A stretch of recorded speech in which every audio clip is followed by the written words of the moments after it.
Welcome back to the Social Club. We're talking injuries. First and foremost, we've got Robbie here. Injuries are a big thing for you, more so after the weekend. Is that... You've got a smile on your face just saying it. But I just take great glee in the misfortune of other football clubs. What's wrong? What's wrong with that? All right, all good. No, not really. No, but it's yous have been hit as bad as anyone this season. I mean, to be fair, you've got a massive squad, so you should be able to cope. I think if you...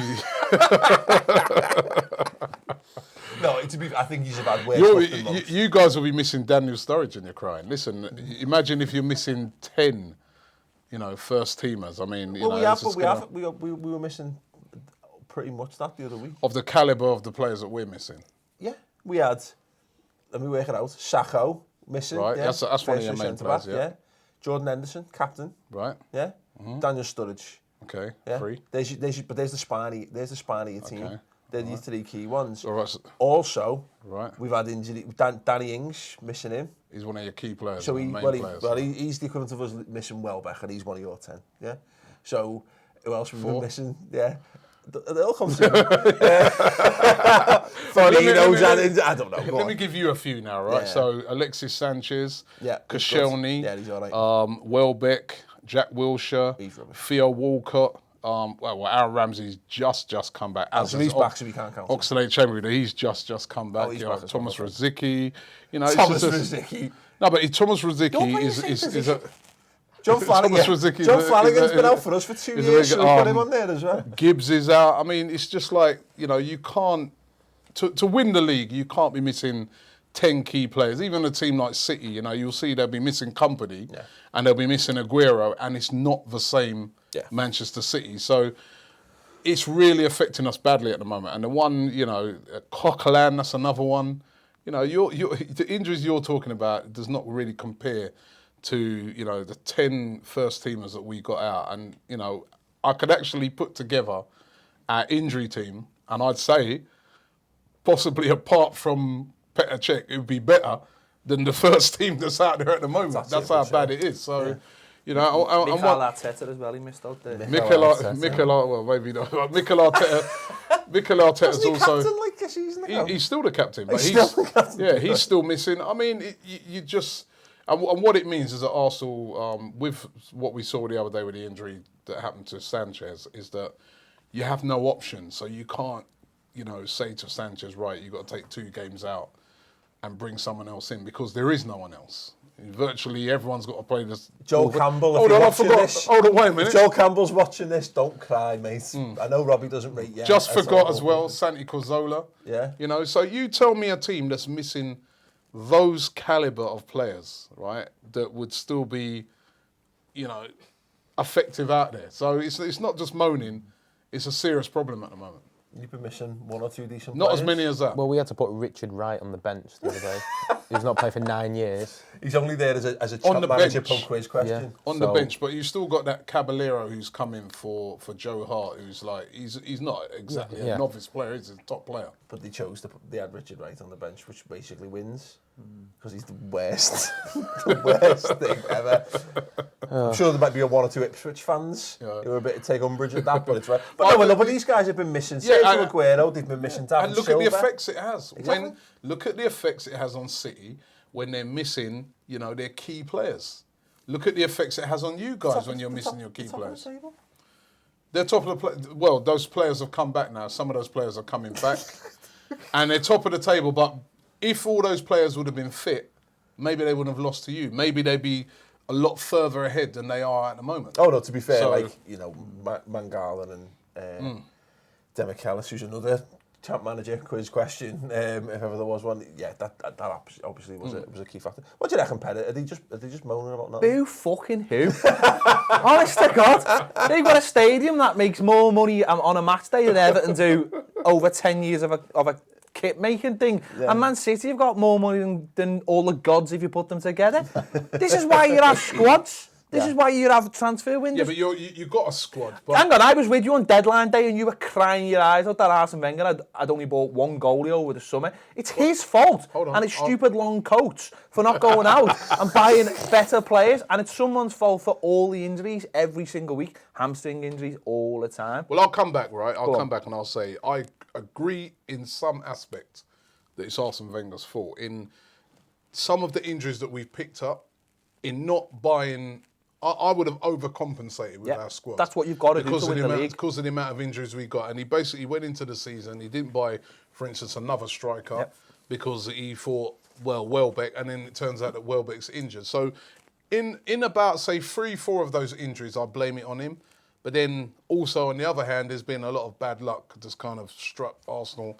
And it's a crisis at the moment. It's an injury crisis that we have to try and get through, get some players back so that we can launch a real serious So I've actually got attack on the league. All the players you've got out at the moment: Lauren Koscielny, Alexis Sanchez, Santi Cazorla, Kieran Gibbs, Mikel Arteta, Francis Coquelin, and he's a big one, of course.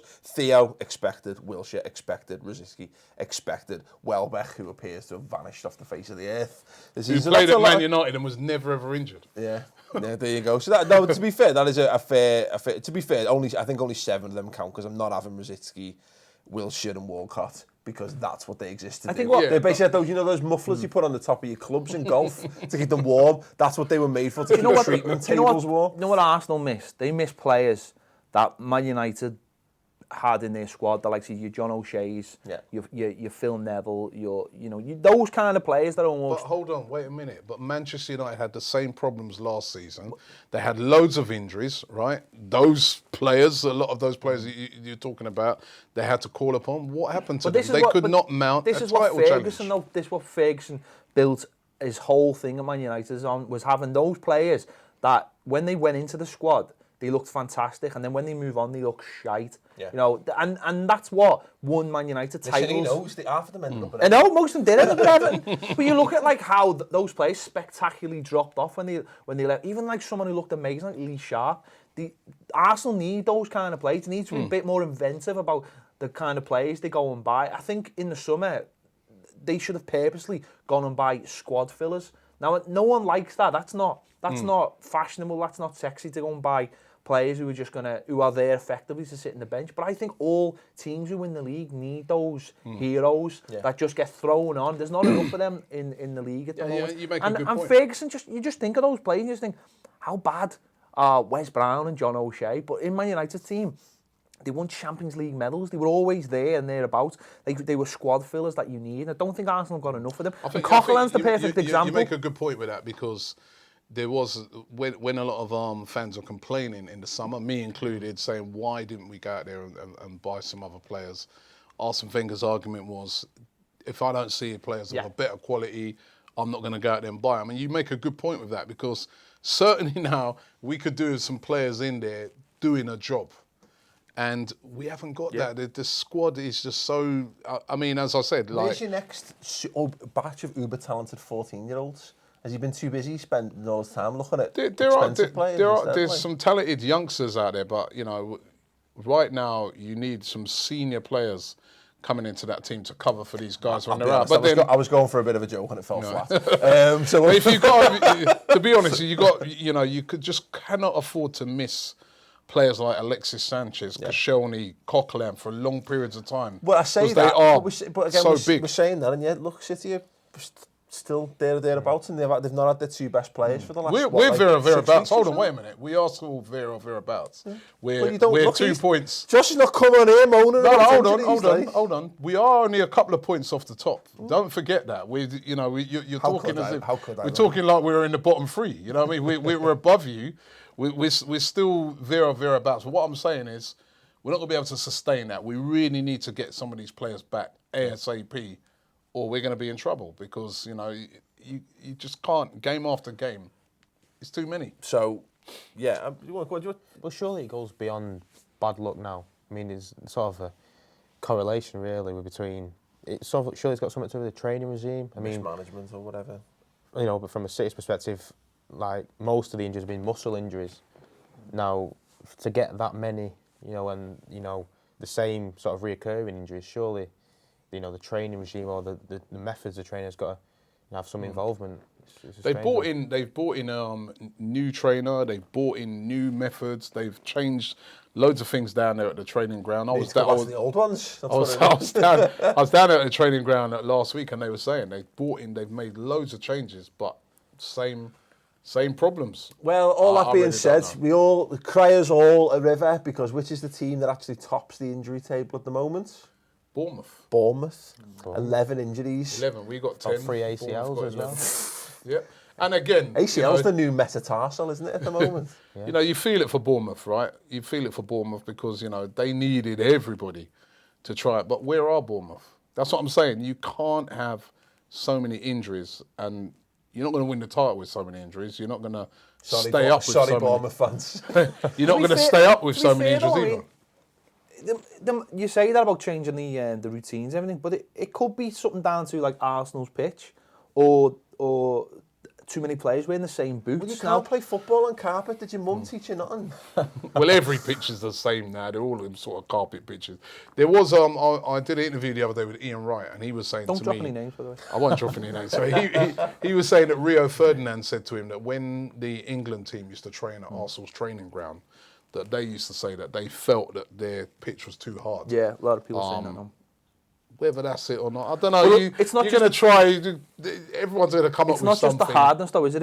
It's these like knitted pitches now, which is like part plastic, part grass, and also a lot of the boots now. They complaints of they're not necessarily the blades, but it's too bright and they're just causing like injuries to your pupils, and you can't see the next tackle coming. But there's a lot of these boots now where it's like, I know what you're saying about the metatarsal, that used because the top of them is soft, but it's some of the studs now get caught too easily, and that's what causes a lot of those knee injuries now. And anyone who's just wearing normal studs, old-fashioned studs, this is why Jamie Vardy's never injured. That's it, because he just wears old-fashioned studs. Probably made by Patchnick or something like that. I don't know.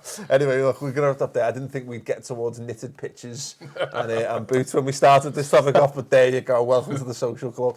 Anyway, we've still got to discuss just how genuinely awful Newcastle and probably Steve McLaren's hairline is on the show today. We've been talking about Liverpool's dark horse chances at the top of the league and a whole host more. If you haven't seen those, go and check them out. Give this video a thumbs up because we love you so very, very much. Any thoughts in the comments below, and we'll see you for the rest of the show. And any suggestions on our injuries?